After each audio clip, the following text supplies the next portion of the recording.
Prior to its release in 2005, game designer Fumita Ueda had an original vision of 48 colossi in the game, and the vast landscape reflects it. Long stretches of canyon, plains, caves, and even lakes hint at a world much more inhabited by these colossal creatures. So it makes you wonder, if there were originally so many colossi planned for the game, what happened to the ones that didn't make the cut? Ueda has even said in interviews that given their development period, they could have gotten in at least 24 colossi.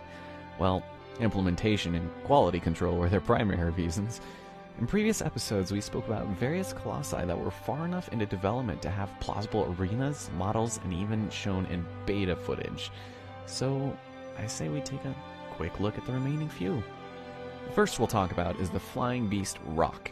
Its head resembles that of a frilled lizard, and according to the good old art book, it was to be shot down with a bow and arrow, meaning that those were probably essential to the fight. According to a blog post by Team Eco, Rock was scrapped because it was far too similar to the battles with Avion and Phalanx, and because there was a little bit of trouble with the hit detection. There was even footage from an old demo in the trailer showcasing the fight, and the fact that so many resources went into making this Colossus, a little disappointing. Next, we have the giant boar Sirius. He was removed from the game not only because of his disturbing similarities with Celosia and Cenobia, both of which we haven't seen in the project yet, but because the way to defeating him wasn't exactly working out, which is understandable. According to the art book, a Stonehenge-like group of rocks were intended to be used to defeat him, with Sirius getting stuck, thus allowing Wander to strike at his major sigil until he was deemed alive no more. In my opinion, I'm a little relieved he didn't make the final cut. He didn't seem very unique. Would have taken him over Kuramori, though. Ultimately, as the number of colossi went down, the quality and uniqueness of each one went up. I'm very satisfied with the number given, and had it been any higher, the sweet point would have been soured, and we would not have the same game as we do today. But with all of that having been covered, sit back and enjoy your semi-regular scheduled programming, ladies and gentlemen.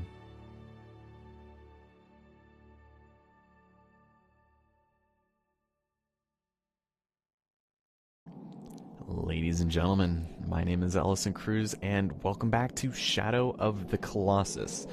Previously, we undertook a great battle with the impressively valiant and noble beast Kuramori, but unfortunately for him, we felled him in under 10 seconds flat. Tonight, however, we will wage war against the great Basaran, quite possibly our most terrifying foe yet. Now I say that, due to the relatively negatively received nature of the beast, we should appropriately arm ourselves with the weapon to properly destroy him. Yes, ladies and gentlemen, the fruit tree map. With all of our loving wisdom, we choose this. It might seem a little cheap that we'll be going against him on normal, but he really is no more difficult on hard than he is on normal. And as you guys recall, all the odd-numbered colossi we're going with on normal, and all the even ones we're going on hard. And so, just a little bit of a refresher for those of you who might be joining us for the first time. Welcome to this lovely series of one of my favorite games of all time. And that's kind of saying a lot considering this is exclusive to the PlayStation. So yeah, he's one of the further colossi we'll have to commune to, but I guess that gives us more time to check out all the amazing scenery this game has to offer. I'm not going to get over that. I hope you guys are ready to still listen to that for 8 more videos. But in terms of location, he's way over there on the dried lake bed. He really is a sore thumb when it comes to the Forbidden Land, so... And he's pretty close to Gaius, the third colossi, so if you're having trouble, he's not that hard to find. Now, because we have a while before we can see him, I guess that gives us a little bit of time to talk about the beast.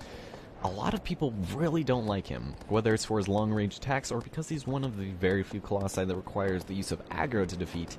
He's not really that bad. He's pretty similar to the second Colossus, Quadratus, that we encountered right over here, and that's just because his weak points are under his feet, and his one sole major sigil is on top of his head. And the other thing, he's also a lot like Kuramori, the joke of a gecko we just fought as well. So, I mean, he's not that bad. But then again, this is coming from somebody who's put in tens of close to 100 hours into fighting and studying the nature of these colossal creatures, and as the backstory of the game, it's just, I don't know, it's just fascinating. So today is March 19th, and I'm still chugging on through with this game. I really hope you guys are enjoying the project so far. I mean, at this rate, I think we'll be done in no time flat. I've just got to edit the videos and call it good. It kind of sucks. It's only going to be like 17 episodes. I don't know. Anyway, I'm going to head over to this area just because this is really the only save shrine on the way without going too far out of our way. And we can have ourselves a little bit of fun. I don't have all of the geckos on the normal file, but I do on the hard file. And see them right over there. Let's see. I guess we could probably... Oh, knocked them off. Okay. So I think we might have demonstrated this, but you can actually shoot off the tails of this. Oh, okay, and he's still alive. Just keep in mind, you still have to murder the geckos in order to get the benefits of having that gecko killed. So we'll have to make sure to do that, even though we don't have to. Oh my god, aggro. I don't see him. Well, I guess we can probably just start climbing this thing. I mean, probably just ran away. It's really annoying if you don't kill him immediately, because they'll run away, and they'll be kind of a pain to find, but, oops. But we have to... Oh, wow, he's just taunting me now. He's like, huh, you can't climb this thing, you're a loser. Just get the flash arrows ready. I'm probably going to kill myself if I'm not careful. Careful, aggro. Or careful, aggro. Careful, wander. Alright, I'm going to have to wait till he's in a more favorable position. All I want to do is just look at how beautiful this game is. I'm not going to get over that, ever. I mean, I'm sure there's probably some other games, like, I don't know, I was thinking about doing Fallout 3 one of these days, just because, I don't know, I was just briefly playing on my super old file from 3 years ago, and it was incredible, and I might do that one of these days, just because it'd be amazing, just like, oh, look at this. Bloom lighting, why are you doing that? But I mean, just, the vast scale of this is incredible, especially for 2005. I mean, come on. It's beautiful. It's so lovely. Alright, let's see. I don't see that gecko anywhere. Oh, there he is in plain view. Alright, my little friend, I'm sorry, but I'm gonna have to put you down. Ooh. Okay. And I'm pretty sure he's dead now. I don't know what aggro's doing over there. Aggro, you mind coming over here? Thank you. Alright, we're gonna jump onto him! Oh, dang it. That'd be really cool if you can mount your horse from above. Alright, so that's probably the only save shrine we're gonna visit for now. I think we've been visiting quite a few of them lately. So Fallout 3 might be a thing of the future. I don't know. I haven't really seen any Let's Plays on it, so I don't really know how enjoyable it'd be to watch me stumble through it, since, you know, it's probably going to be somewhat blind. I did play it extensively back in the day, but I'm probably not going to do any preparations for such an open-ended game. So that might just have to be like a bi-weekly upload project or something. I don't know. And same thing with this game. This game I might only upload like 2 episodes a week, just because it holds a special place in my heart. And the fact that it would be over in 2 weeks, just, I don't know. It does not sit very well with me, but anyway, welcome, ladies and gentlemen, to the lair of Basaran. We have geysers coming up from the ground, and that actually is going to help us fight the boss here. It's amazing people still have trouble with this. But, with that having been said and done, let's enter.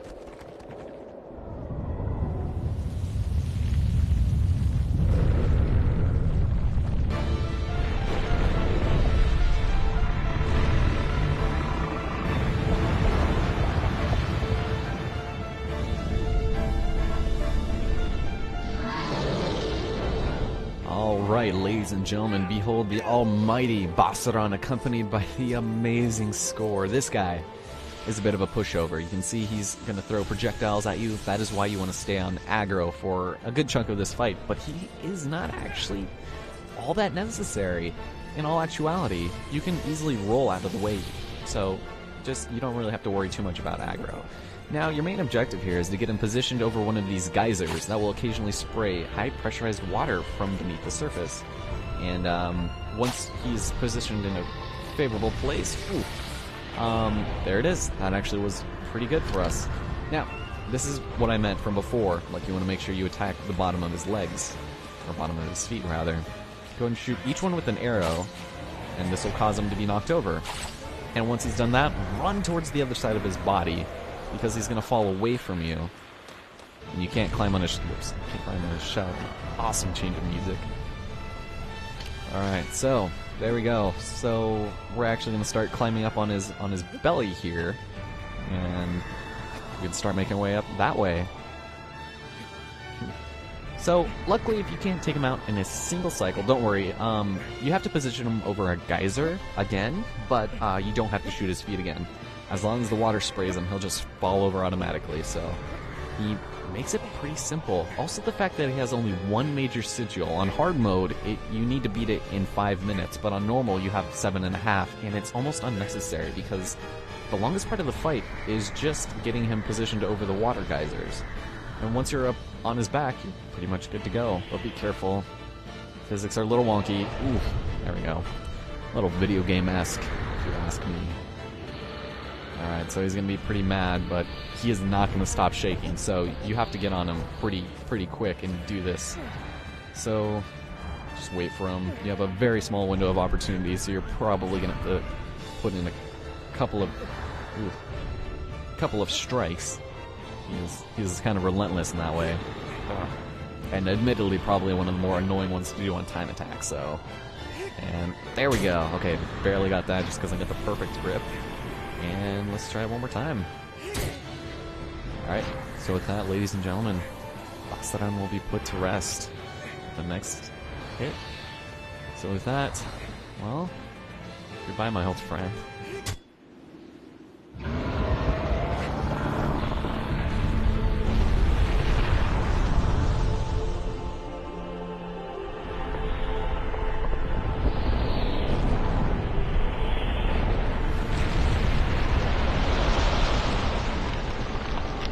Alright, so Basaran has been defeated. Let's get out of here. Oh, no.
That doesn't sound too promising.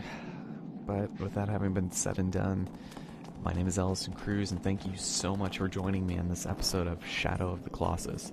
Next time, we're going to indulge ourselves with quite possibly one of the most frightening colossi in the game. And it's not because of his size. Hope to see you guys then.